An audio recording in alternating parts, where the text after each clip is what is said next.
If you wanted to play a multiplayer game in like the 1980s, the guy you were playing the game with was literally stood right next to you. But now it's 2025. In 2025, we have the internet. So now every single one of your opponents is a faceless and nameless android that is represented only by their username. So you can play a guy called Bread on CTF2 Fort, and this had an unexpected side effect. Games now needed to give players ways to express themselves. When everything became digital, you need to somehow show people who you are just through the game. So fighting games started adding dedicated taunt buttons, so you can make your guy do a funny little dance or something to piss your opponent off. You've got cosmetic loadouts that you can spend real world money on. This costs like $300. In CS 1.6, you had sprays. These got removed from more modern Valve games. Valve doesn't do sprays anymore. And I would love to be able to show you why Valve doesn't do sprays anymore, but like, I don't want my YouTube channel to be demonetized, so I'm not going to show you that. Call of Duty has these emblem systems where you can customize things. Now, as you can see, these don't exist in the modern Call of Duty games either, for very obvious reasons. Because the outcome of all of this customization was very obvious.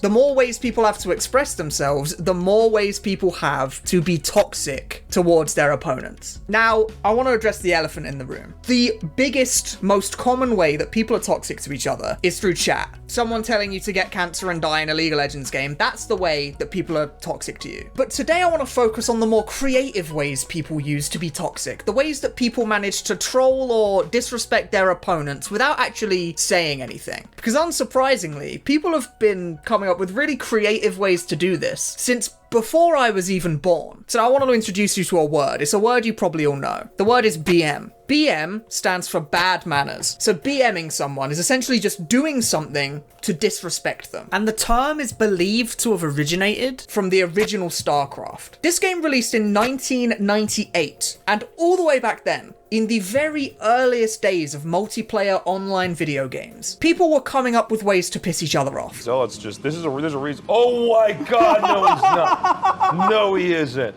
Oh my God.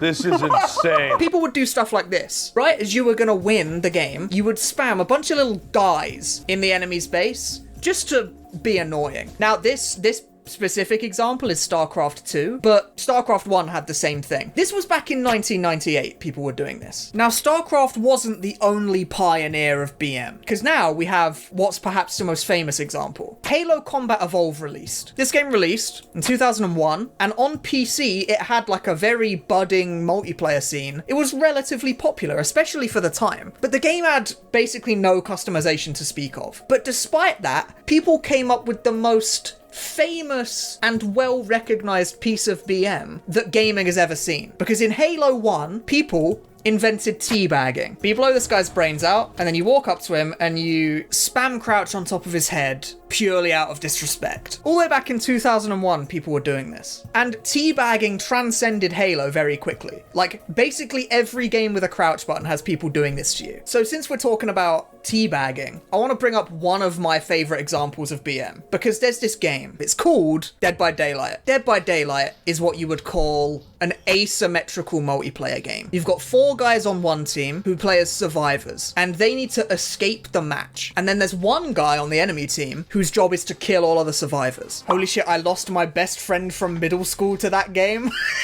Yeah, this game will do that to you. And teabagging is something that you will see in this game literally just constantly. The survivor's favorite button on the keyboard is control. But something worth mentioning about Dead by Daylight is that the killer player, he doesn't have a crouch button, but they're being teabagged constantly by the enemy players. So killer players found a really creative way to get around this limitation of their character. And people figured out what you might call humping, where there's this player on the ground and the killer player is just walking W and S back and forward over their body for like the entire duration they're on the ground. Now, Dead by Daylight is full of dumb ways to BM people. This game is like a gold mine of just people being toxic pieces of shit. It's incredible. There's too many to show, but I'll just show a couple of them. There's also flashlights. People will do this after blinding him.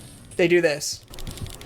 They just like spam the button in the guy's face. Now, back in the good old days, the flashlight could be clicked as fast as you could press the button. So cheaters would make macros to press the button once per frame. This is a patched out form of BM, sadly. All of these games we've talked about so far are designed with online play in mind. But I've got a question. Does anyone remember this guy? Hands up if you're old enough. This guy's a GameCube, and almost no GameCube games had online functionality. But in the modern day, we have ways to play GameCube games over the internet, despite the fact that the developers had no idea it would be possible. And there's a game that obviously is the elephant in the room when we talk about this, which is Smash Bros. Melee. It's a fighting game that has an incredibly popular competitive scene nowadays. Because this game became really popular competitively, players created an online system for themselves despite the best intentions of Nintendo. So you've got Slippy. Slippy is a mod that lets you play Melee online, and it has rollback netcode. But because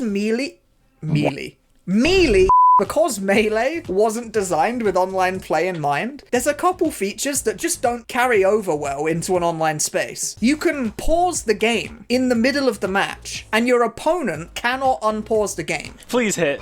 Yes! And you can even move the camera around while you're paused, so it leads to moments like this one,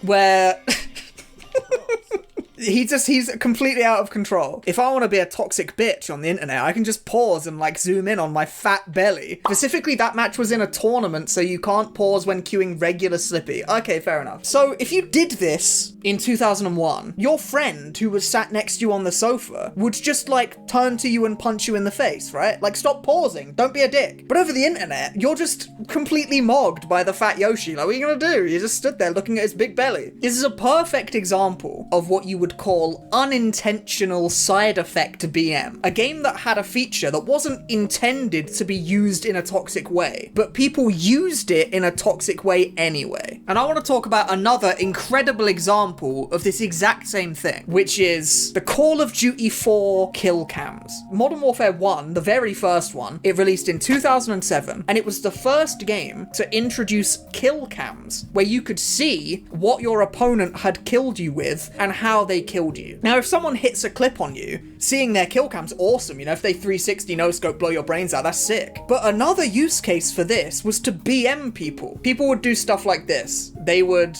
walk around and spin around in funny ways just to get on someone else's kill cam and be annoying. There's another way that people use kill cams that you might not remember, which is if there was someone camping, you would walk up behind them, do a funny little dance, teabag them a little bit, and then kill them, so that you showed up doing all of this on their kill cam. This is something that would happen all the time. They had no intention of the system being used like this. This is completely by accident. But I want to talk about one more example of unintended BM. It's from the king of toxic video games. Can you guess what the king of toxic video games is? League of Legends. Yes, it's League of Legends. Of course, it's League of Legends. Now, League of Legends has a ping system. If you've played League of Legends, you'll know all about this ping system. There's a little bit of foreshadowing in the middle of the screen. There's a little bit of foreshadowing. League of Legends has a ping system, but there's a few mistakes in League of Legends ping system. Just a couple of oopsies. The first mistake is this one. The intention of the ping is to tell your teammates that your lane opponent is missing on the map. But you might also happen to notice that this ping is a giant yellow question mark. So of course, people use this ping exactly as you would expect. If anyone dies in a stupid way, they get absolutely bombarded with missing pings. Just completely cover this idiot screen full of yellow fucking question marks. Why not? This isn't where the mistakes with the ping system ends, because there's one other ping. League of Legends wanted to update their ping system, so they made this new set of pings, and they added this ping. This ping's called the bait ping. The intended use is to tell your teammates to bait the enemy team into a bad fight. But when this ping was new, people decided that the bait ping very vaguely resembles a noose. Now, in reality, it doesn't look like a noose really at all. It looks nothing like a noose, but once someone pointed it out, news of this spread. They're giving me the rope emoji. That's the rope emoji. Someone just give him the rope.